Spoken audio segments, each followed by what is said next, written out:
It's a profound quietness when I pray and when I connect with God.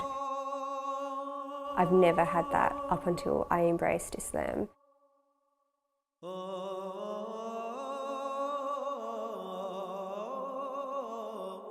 I pray 5 times a day. I fast the month of Ramadan. I'm still new to Islam. I'm working for my religion. It's my belief if I do these things, I'll go to paradise. I'll end up in heaven. I'm a proud Aboriginal Anglo-Australian Muslim woman. I'm Australian. I'm 100% true blue, white Muslim.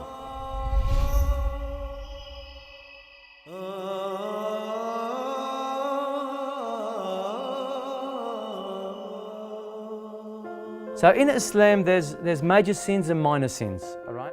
Hundreds convert or revert to Islam in Australia every year, most obligated through marriage. But there's a growing number of Anglo-Australians choosing to cross over to what many now see as the world's most controversial faith. We are seeing something like 3 to 4 reverts a week. Including in those reverts will be, Anglo-Australians, which will make up the majority. The religiously curious, the recently converted, or those seeking solace come to this weekly meetup where Saeed teaches the fundamentals of Islam. Converting to Islam took a really, really long time. I researched and I read countless books and I was online and I was watching videos and lectures and all of it. And it was a 3-year journey. Sarah grew up in the Bible Belt of Australia. The Hills District in New South Wales has the highest rate of Christian church attendance in the country. She converted to Islam while studying psychology at university. Islam gives you like a roadmap of how to live, everything that you need in order to have, in my opinion, a really happy life. Islam tells you how to do that, and I didn't have that connection, in my previous faith. I'm a good Australian. I vote. I work for Australian Mail Service. I shop in Woolworths. I have barbecues on weekends. To me, I'm an Australian as Australian could be, really. Luke grew up with no religion. Family trauma led him to make a new mate he calls the Almighty Allah. My ex-wife, she took my kids and left me just out of the blue one day. Very touching, heartbreaking. I still think about it day to day with my kids, but that's kind of when I was sitting here every day coming home to an empty house. I had been looking for direction. I've been looking for answers. Why am I here? Where do I come from? What's my roots? What's my purpose in life?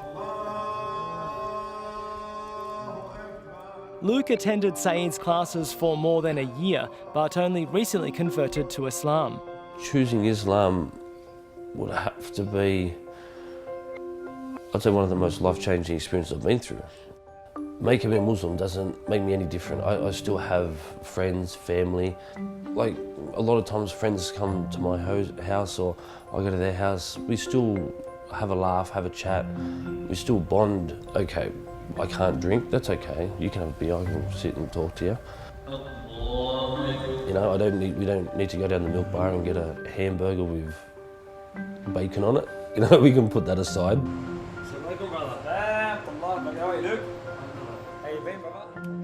Okay, maybe it's a little bit different to most white Australians, but I've met many white Muslims. And I'm not the first, I'm not the last. Inshallah, mate. I'll see you soon. Inshallah, thank you. My family saw that I was reading and researching Islam a lot, so it wasn't, I don't think, for them a very big shock when I came out and said, hey, Mum, Dad, I want to become Muslim. My Indigenous grandfather, he saw that I was changing in a positive way, so I was really lucky that they were really supportive. Okay, so the nuts and bolts are in the Sharia. The current issues that we have today, where Muslims are in the spotlight, you got that feeling that people are looking at you differently. They're looking at you as if you're one of the enemy now. We're asking the wider community, the non-Muslims, get to know what Islam is all about. Build those bridges, remove the fear. But given militant group ISIS are beheading people in the name of Islam, Australia is on high terror alert and one terror suspect is dead. It's not surprising that some Australians are concerned.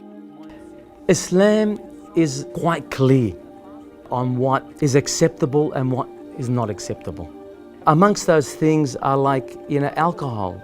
Alcohol is forbidden. Eating like ham, pork is forbidden. And the killing of innocent people is also forbidden. Anyone outside those parameters is acting incorrectly. It's actually as simple as that. I hear of all of the atrocities that are happening overseas, and I pick up the Quran, which is my life guide. There's nothing in there about torturing people. There's nothing in there about conflict and fighting and promoting that. My way of living is the predominant way of Muslims living within our community. I think, most people are really peaceful, passive, happy families that just live their life. I think what we're being, shown in the media and abroad are the vast minority.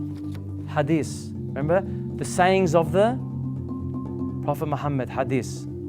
It's not up to me to make that conversion. There's no need to try to, manipulate someone into the faith or something like that. That's all nonsense to me. I don't want to see Islam, my religion, dragged through the mud, right? Nor do I want to see my fellow Australian, right, scared of me or my wife or my children. So I'm doing this for the future. What goes on around the world or what goes on within Australia, I don't think that skews my judgment of what Islam really is, because I feel I know better. I feel I know the true Islam, and that's what gives me peace. My message to Australians watching this and who are afraid of me is that we're not that different. I'm an Australian. I bleed red, I have hair, but this is the way I choose to live my life. I'm the exact same. I just have a scarf on.